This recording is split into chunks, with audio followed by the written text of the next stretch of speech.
Кәсіпқой бокста тура Голливудтың фильмдерінің сценарийі сияқты кейбір боксшылар өздеріне жақсы адамның рөлін алып, сыпайы сөйлеп, басқаларға үлгі болып жүрсе, кейбір боксшылар керісінше гангстердің маскасын киіп алады. Ал үшінші боксшыларға еш маска керегі жоқ, оларға өзімен өзі болса жеткілікті. Көпшілігіміз боксшылардың барлығы бір-бірін сыйлап, құрметтеу керек дегенімізбен, іштей сол кино сценарийін қалап тұрамыз. 2016 жылдың күзінде өткен Головкиннің жекпе-жегі де тура осы сценарий бойынша өтеді. Бұл жолы жаман адамның рөлін британиялық Келл Брук алады.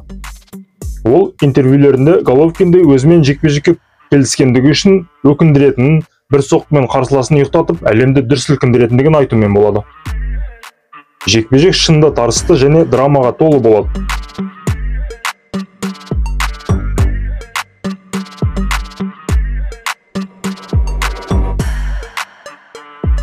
Бұл видеода атаңызға айналған жерлесіміз мақтаншақты қалай орнына қойғандығы туралы таратып айтып беретін боламыз. Ал сіздер каналға қолдау көрсетіп тіркеліп отырыңыздар. Олай болса, бастайық.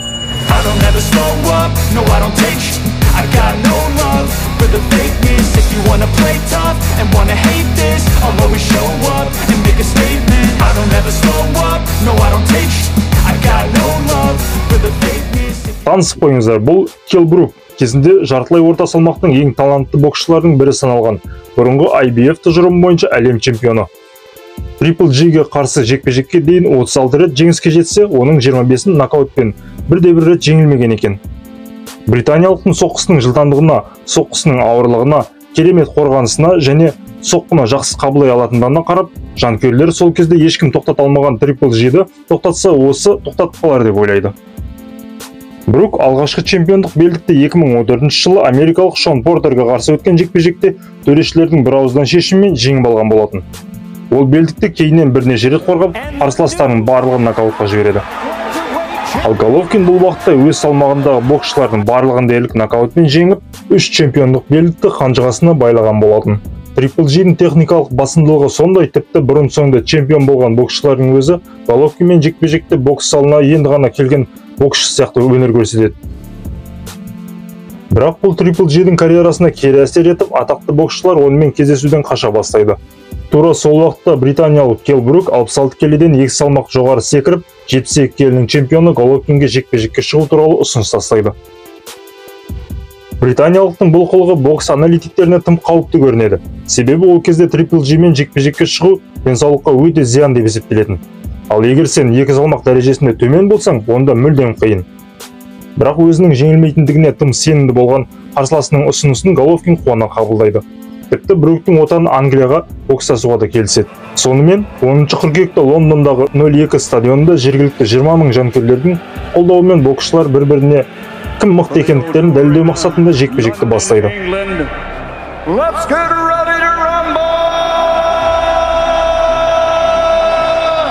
9.4 pounds.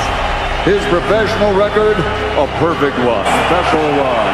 Hell, Special K.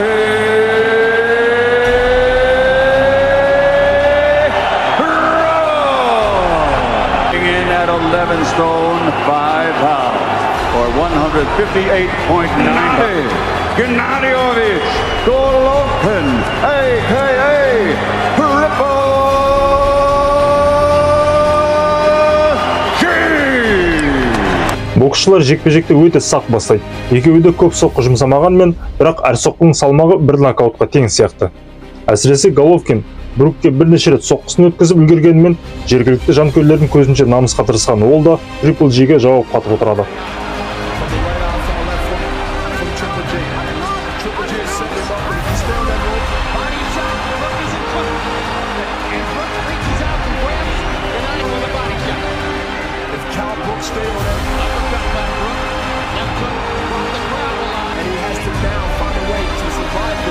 Алғашқы раундтарда Келл Брук Генаға қарағанда белсендірек көрінеді. Головкинге қарсыласына мұндай мүмкіндік беруге тым болмайтын. Себебі жекпе-жек Бруктың үйінде болып жатыр.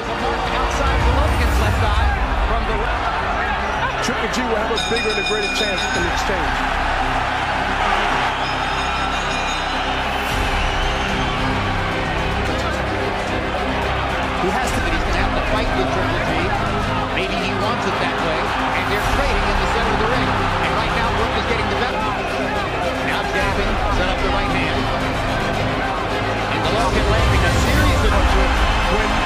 Triple G's going in. Brown comes out of his seat. Excited about the uppercut pressure on him. Wants to put him in a box. And he's landed effective uppercut round here against Kell Brook. Get too brave, but smart enough to fight a smart man fight. Brook was able to keep a lot of the action in the center of the ring where he likes it. Lupkin has been able to get him to the ropes a third. And Brook got a chance at a clean right hand there and landed a glancing blow to the hurt Lupkin. I think he is hurt, Jim. He got hit with... And Brook comes back aggressively, winning the admiration of the crowd. Осыны сезген Triple G де 4-ші раундтан бастап қарқынды үдете түседі. Қарсыласы да оңай шағылатын жаңғақ емес, жауап қайтарып отырады. Gennady Golovkin finds himself, it appears, moving, punching, slipping. Every now and then, keep moving left to right. As you see on the ropes, landing some solid punches. Golovkin taking them so far. whether it's coming from the left side or From the shots they've landed in the first 3 rounds. Triple G is actually, and he's getting hit spot on. 4-ші раунд бітіп, үзіліс кезінде Бруктың көзінде үлкен гематома байқалады. Ал 5-ші раунд бастала сала Головкин қарқынды тіпті үдете түседі. Punches. But I gotta tell you, Jim, Kell Brook got some short. I mean, I haven't seen a guy stay there and train with Gennady Golovkin in God knows how long. And Golovkin delivers his fiercest rally of the fight. Brook to the ropes, Bernard. And Brook has put his hands up like he wasn't hurt. Is out and manages to knock Golovkin back halfway through the 5th round. Golovkin is now landing right hand. Dominant. Is hurt in the far corner. Is holding up the towel. Engel is trying. Көп соққыдан әрі гематомадан британ боксшысының қарсылығы бәсеңдеп, Бруктың командасы жекпе-жекті тоқтатуға мәжбүр болады. Жекпе-жектен соң белгілі болғандай, Келл Бруктың көзінің маңайындағы сүйегі сынып кеткен көрінеді. Егер жекпе-жекті уақытты тоқтатпаса, тіпті Брук көзсіз қалғандай екен. Consecutive wins by knockout. Still, the undefeated, universally recognized Gennady Golovkin, a.k.a. Triple G. Қанша дегенмен Келл Бруктың ерлігін айта кету керек. 2 салмаққа жоғары көтеріліп, заманның ең қауіпті нокаутерін жекпе-жекке шақырып қана қоймай, лайықты қарсылық көрсету екінің бірінің қолынан келе бермесе керек.